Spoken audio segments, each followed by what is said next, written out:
जय श्री कृष्णा, राधे राधे। तुलसी विवाह के पावन पर्व की आप सभी को हार्दिक शुभकामनाएं। हर साल कार्तिक मास के शुक्ल पक्ष की एकादशी तिथि को तुलसी विवाह का आयोजन किया जाता है। कुछ स्थानों पर 5 दिनों तक अर्थात देव उठनी एकादशी से लेकर कार्तिक पूर्णिमा तक तुलसी विवाह का आयोजन किया जाता है और प्रतिदिन तुलसी विवाह की कथा अवश्य सुनना चाहिए। तुलसी विवाह पूरे भारत में विवाहित महिलाओं द्वारा अपने पति और परिवार के सदस्यों की भलाई और उन्नति के लिए रखा जाता है। हिंदू धर्म में तुलसी के पौधे को पवित्र पौधा मानते हैं और तुलसी जी को माता के स्वरूप में पूजा जाता है। तुलसी को स्वयं देवी महालक्ष्मी का अवतार माना जाता है। युवतियां वैवाहिक सुख की प्राप्ति के लिए पूरी श्रद्धा के साथ देवी लक्ष्मी से प्रार्थना करती हैं।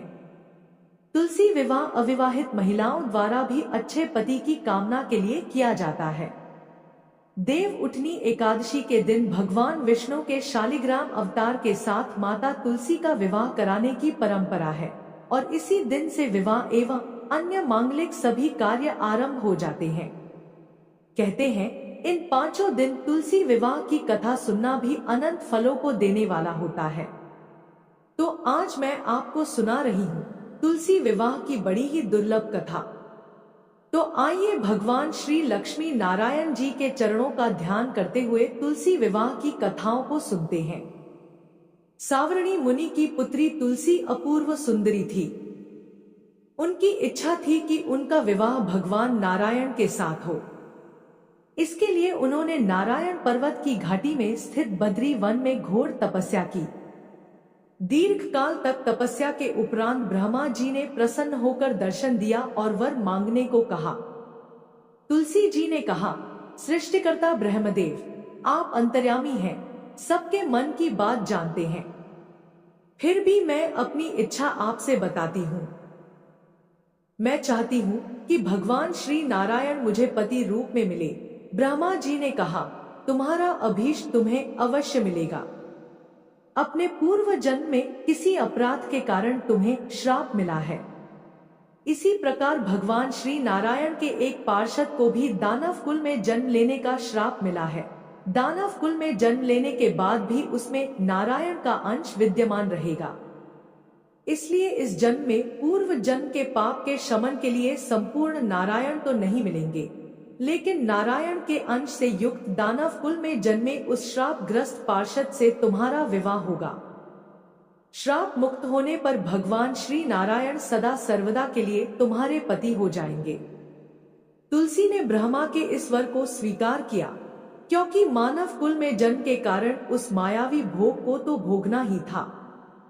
तुलसी बद्री वन में ही रहने लगी। नारायण का वह पार्षद दानव कुल में जलंधर के नाम से पैदा हुआ था। कुछ दिनों बाद वह भ्रमण करता हुआ बद्री वन में आया। यहाँ तुलसी को देखते ही वह उस पर मंत्रमुग्ध हो गया। तुलसी के सामने उसने अपने विवाह का प्रस्ताव रखा। इतने में ही वहां ब्रह्मा जी आ गए और तुलसी से कहा, तुलसी, जलंधर को देखो, कैसा देवोपम उसका स्वरूप है। दानव कुल में जन्म लेने के बाद भी लगता है जैसे इसके शरीर में नारायण का वास हो। तुम प्रस्ताव को सहर्ष स्वीकार कर लो। तुलसी को भी लगा कि उसकी तपस्या पूर्ण हुई, उसे इच्छित फल मिला है। जलंधर के साथ उसका गंधर्व विवाह हो गया और वह जलंधर के साथ उसके महल में पत्नी बनकर आ गई। जलंधर ने अपनी परम सुंदरी सती साध्वी पत्नी तुलसी के साथ बहुत दिनों तक राज्य किया। उसने अपने राज्य का इतना विस्तार किया कि देवलोक तक उसके अधिकार में आ गया। स्वर्ग का सुख भोगने वाले देवताओं की दशा भिखारियों जैसी हो गई।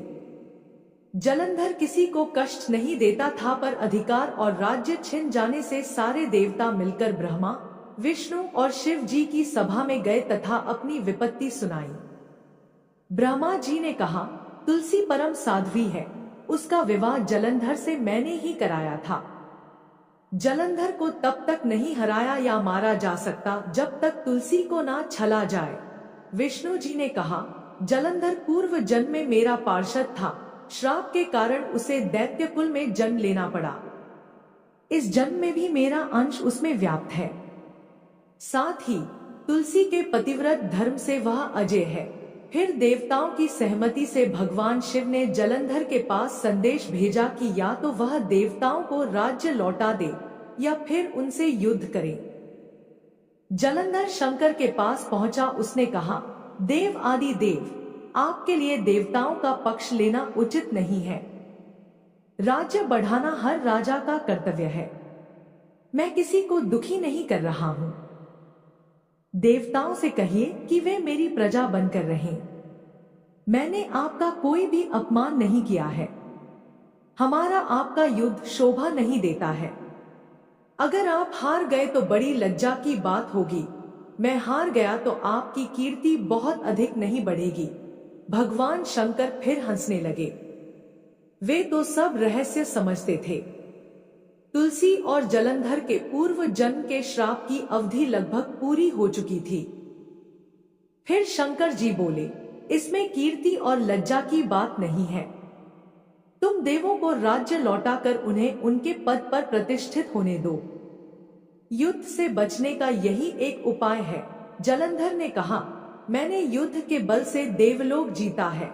कोई उसे युद्ध के द्वारा ही वापस ले सकता है। यह मेरा अंतिम उत्तर है। अब मैं जा रहा हूं। ऐसा कहकर जलंधर चला गया। उसने अपनी पत्नी तुलसी को सारी बातें बताई और कहा, कर्म भोग सब काल सूत्र में बंधा है। जीवन में हर्ष, शोक, भय, सुख, दुख, मंगल, अमंगल काल के अधीन है। हम तो केवल निमित्त हैं। संभव है भगवान शिव देवों का पक्ष लेकर मुझसे युद्ध करें। तुम चिंता मत करना, तुम्हारा सती तेज मेरी रक्षा करेगा। दूसरे दिन भगवान शंकर के नेतृत्व में देवताओं ने युद्ध छेड़ दिया। जलंधर ने भीषण बाणों की वर्षा कर उनका वेग रोका। उसके प्रहार से देवता डगमगाने लगे। उसने दानवी शक्ति का प्रयोग कर मायावी युद्ध आरंभ किया। युद्ध स्थल पर वह किसी को भी दिखाई नहीं देता था, पर उसके अस्त्र शस्त्र प्रहार कर देवों को घायल कर रहे थे। देवगण अपने अस्त्र चलाएं तो किस पर चलाएं, क्योंकि कोई शत्रु सामने था ही नहीं। कई दिनों तक इस तरह भयंकर युद्ध चला। जलंधर पराजित नहीं हुआ। तब शिवजी ने विष्णु से कहा, विष्णु कुछ तो उपाय करो, अन्यथा मेरा तो सारा यश मिट्टी में मिल जाएगा। विष्णु जी ने सोचा, बल से तो जलंधर को हराया नहीं जा सकता, इसलिए छल का सहारा लेना ही पड़ेगा। उन्होंने तुरंत अपना स्वरूप जलंधर जैसा बनाया और अस्त्र शस्त्र से सुसज्जित हो तुलसी जी के पास पहुंच गए। बोले, प्रिय, मैं युद्ध जीत गया। सारे देवता भगवान शंकर समेत हार गए। इस खुशी में आओ मैं तुम्हें अपने अंग से लगा लूं। पति को प्रत्यक्ष खड़ा देख तथा विजय का समाचार सुन वह दौड़कर मायावी जलंधर के गले से लिपट गई। इस प्रकार पति पत्नी दोनों ने आलिंगन कर खूब खुशी मनाई, पर पुरुष के साथ इस प्रकार के व्यवहार से उसका सती तेज नष्ट हो गया। उसका सती तेज जो जलंधर की कवच के रूप में रक्षा कर रहा था, वह कवच नष्ट हो गया। जलंधर शक्तिहीन हो गया। यह जानते ही भगवान शंकर ने अपने त्रिशूल से प्रहार किया। त्रिशूल के लगते ही जलंधर जलकर भस्म हो गया। जलंधर के मरने की बात को जानकर विष्णु अपने असली रूप में आ गए। सामने अपने पति जलंधर के स्थान पर भगवान विष्णु को खड़ा देख तुलसी बहुत विस्मित हुई। उसे पता लग गया कि स्वयं नारायण ने उसके साथ छल किया है। क्रोध में आकर तुलसी जी ने श्राप दिया, एक सती स्त्री का सतीत्व भंग करने के अपराध में तुम हृदयहीन पत्थर हो जाओ। विष्णु जी ने तुलसी के श्राप को शिरोधार्य कर कहा, देवी, तुम्हारे तथा जलंधर के कल्याण के लिए मुझे ऐसा करना पड़ा। तुम दोनों को श्राप मुक्त करना था। तुम भी अब अपना शरीर त्याग कर तुलसी बिरवा के रूप में जन्म लोगी और मेरी पूजा तुलसी दल से होगी।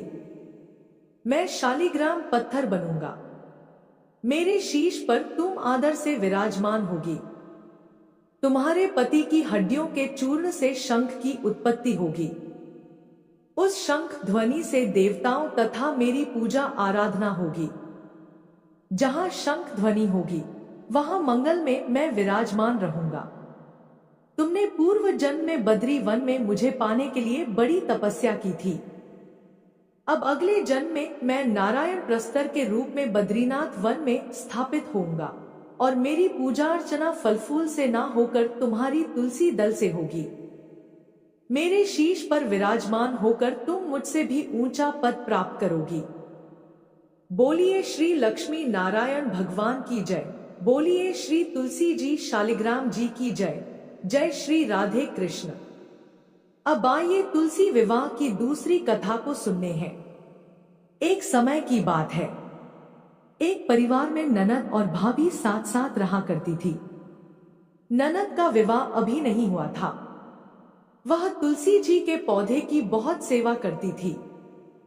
नियम से तुलसी को सींचती और दीपक जलाती थी, लेकिन उसकी भाभी को यह सारी बातें बिल्कुल भी पसंद नहीं थी।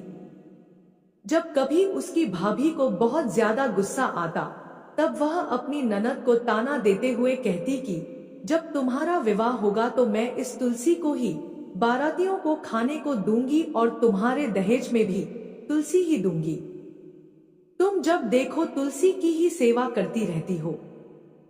कुछ समय बीत जाने पर ननद का विवाह तय हो गया।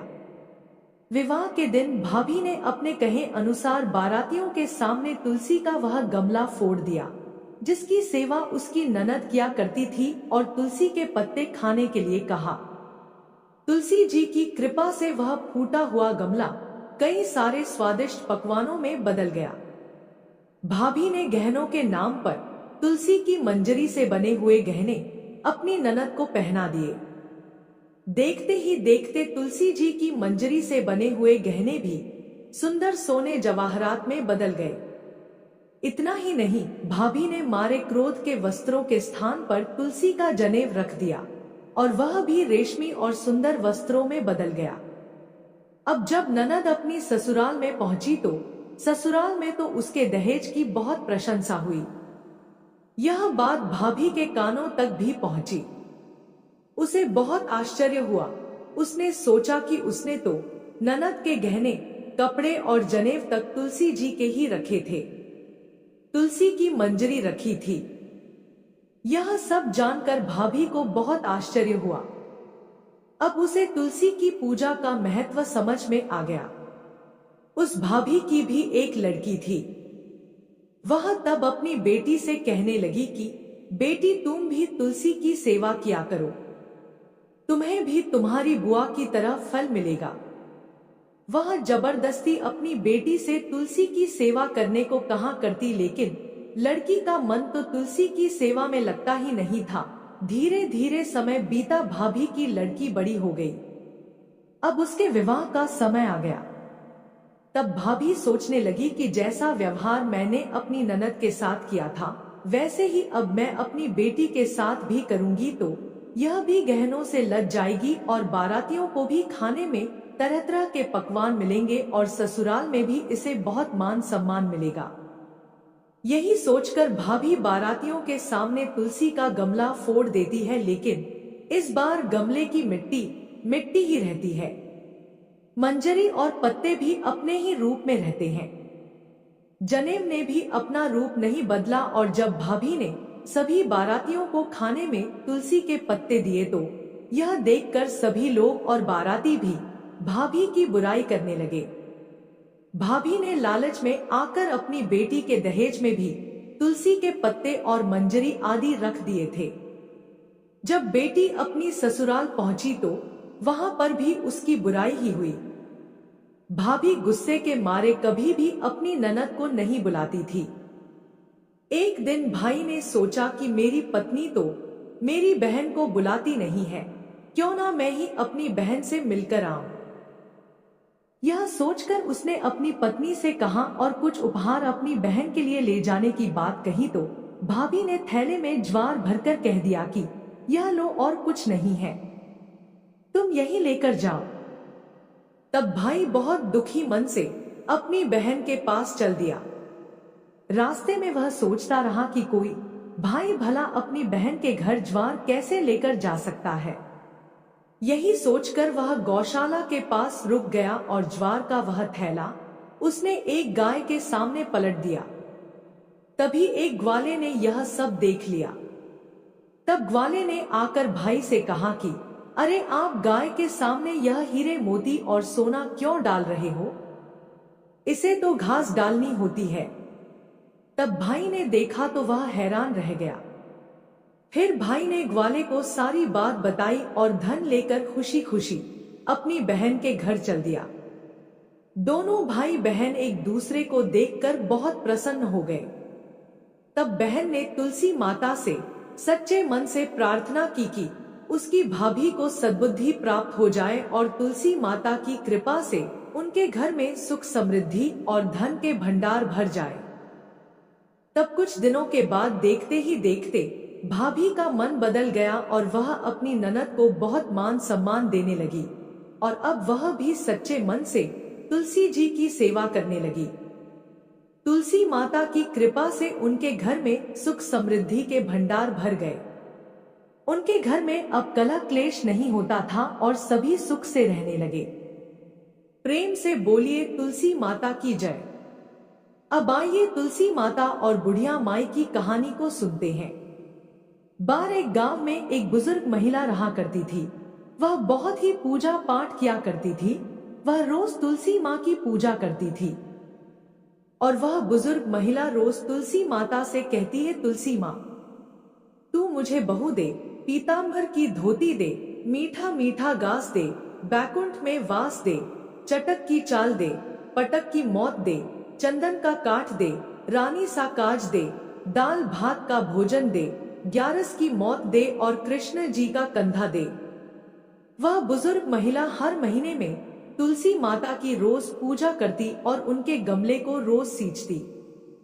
तुलसी माता बुजुर्ग महिला की बात सुनकर धीरे धीरे सूखने लगी। तभी भगवान श्री कृष्ण जी ने देखा कि तुलसी माता सूख रही है और तभी एक दिन भगवान श्री कृष्ण तुलसी माता जी के पास प्रकट हुए और भगवान श्री कृष्ण जी ने तुलसी माता से पूछा, तुम क्यों सूख रही हो? सभी महिलाएं तुम्हारी पूजा करती हैं और तुमको रोज सींचती हैं, लेकिन फिर भी तुम सूखती जा रही हो, इसका कारण क्या है? जिसके बाद तुलसी माता ने भगवान श्री कृष्ण जी से कहा कि हे प्रभु, एक बुजुर्ग महिला मेरे पास रोज आती है और रोज एक ही बात बोलती है, हे तुलसी माता सबकी दाता, मैं तेरा बिरवा सींचती हूँ, तुम मुझे बहू दे, पीतांबर की धोती दे, मीठा मीठा घास दे, बैकुंठ में वास दे, चटक की चाल दे, पटक की मौत दे, चंदन का काठ दे, रानी सा राज दे, दाल भात का भोजन दे, ग्यारस की मौत दे और कृष्ण जी का कंधा दे। मैं उस बुजुर्ग महिला की सारी मनोकामनाएं पूरी कर सकती हूँ, लेकिन उसकी एक मनोकामना पूरी नहीं कर सकती। मैं उस बुढ़िया को कृष्ण जी का कंधा कहां से दूंगी? भगवान श्री कृष्ण जी तुलसी माता की बात सुनकर जोर जोर से हंसने लगे और फिर भगवान श्री कृष्ण जी ने तुलसी माता जी से कहा कि तुम चिंता मत करो, जब उस बुजुर्ग महिला की मृत्यु होगी तब मौके पर मैं और आप ही कंधा देंगे। सुबह जब वह पूजा करने आए तब आप कह देना कि सब कुछ तुम्हें मिल जाएगा। कुछ दिनों बाद वह वृद्ध महिला ठोकर खाकर रास्ते में गिरकर मर गई। पूरे गांव के सभी लोग आए क्योंकि उस महिला को सभी लोग धर्मात्मा मानते थे। उसको तुलसी जी की डोकरी कहते थे। उसके परिवार में कोई भी नहीं था, इसलिए गांव वालों ने ही उसके अंतिम संस्कार करने की योजना बनाई और उसे नहलाकर जब बैकुंठ पर बैठाने के लिए उठाने लगे तो उसका मृत शरीर इतना भारी हो गया था कि उसे कोई उठा नहीं पाया। यह सब देखकर वहां के सभी लोग तरह तरह की बातें करने लगे और कहने लगे कि यह इतना पूजा पाठ करती थी, हर समय माला फेरती थी, इसलिए यह इतनी भारी हो गई है। वहीं पूरे गांव में चर्चा होने लगी कि डोकरी माई कोई भक्ति नहीं करती थी, यह छल कपट करती थी। हम जिसे धर्मात्मा समझते थे वह पापी है जो कि किसी से भी नहीं उठ पा रही है। यह इसके कर्मों की सजा है। इधर भगवान ने सोचा कि मेरे भक्त की निंदा हो रही है, इसलिए भगवान बूढ़े ब्राह्मण का भेष धारण करके वहां पर आए और वहां पर एकत्रित लोगों से पूछने लगे कि यहाँ पर इतनी भीड़ क्यों लगी है। लोग ब्राह्मण बने श्री कृष्ण से कहने लगे कि यह डोकरी माई मर गई है और पाप इतना था कि जिससे यह उठ नहीं पा रही है। सब उठा उठाकर थक गए। तब ब्राह्मण बने भगवान श्री कृष्ण ने कहा कि मुझे एक बार डोकरी के कानों में कुछ कहने दो, फिर वह देखो कैसे उठती है। तो सभी लोग कहने लगे कि आप भी प्रयास करके देख लीजिए। तब भगवान ने उस वृद्ध महिला के कानों में कहा कि हे माई देखो मैं आ गया। और जो डोकरी पूजा करते समय शब्द कहती थी, वह शब्द उसके कानों में कहने लगे, तू बिरवा सींच तेरा मैं करूं निस्तार, मेरी डोकरी माई। बहू ले, बेटी ले, पोता ले, लड्डू ले, पीतांबर की धोती ले, गहना ले, घी का घड़ा ले, मीठा मीठा खीर और पूड़ी ले, दाल भात का भोजन ले, धन दौलत ले, तुलसी का पत्ता ले, मुंह में गंगा जल ले, 11 का दिन ले, श्री कृष्ण जी का कंधा ले। इतना सुनते ही डोकरी हल्की हो गई। भगवान ने बोला आओ और उसको उठाओ। भगवान ने हाथ लगाया और डोकरी उठ गई। सबको बड़ा ही आश्चर्य हुआ। उसे खूब धूमधाम से ले जाया गया। भगवान उसे अपने कंधे पर ले गए। पूरे गांव में इसकी चर्चा होने लगी, जिससे उसको मुक्ति मिल गई और वह बैकुंठ में चली गई। सभी लोग देखते रह गए। सभी लोगों ने देखा कि शमशान घाट तक तो ब्राह्मण साथ ही आया था, लेकिन अब वह दिखाई नहीं दे रहा है। इससे लोगों को समझ में आ गया कि वह कोई और नहीं, स्वयं भगवान बूढ़े ब्राह्मण के रूप में आए थे।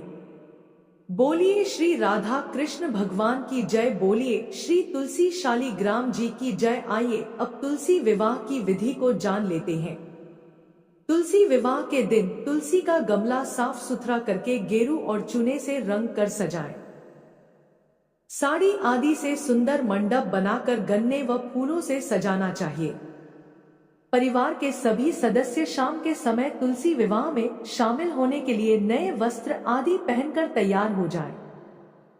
तुलसी के साथ शादी के लिए शालिग्राम जी अवश्य होने चाहिए।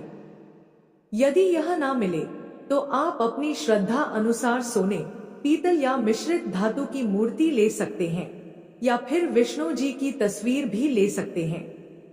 यदि कोई व्यवस्था ना हो पाए तो ब्राह्मण से आग्रह करने पर वे मंदिर से शालिग्राम जी की मूर्ति अपने साथ ला सकते हैं।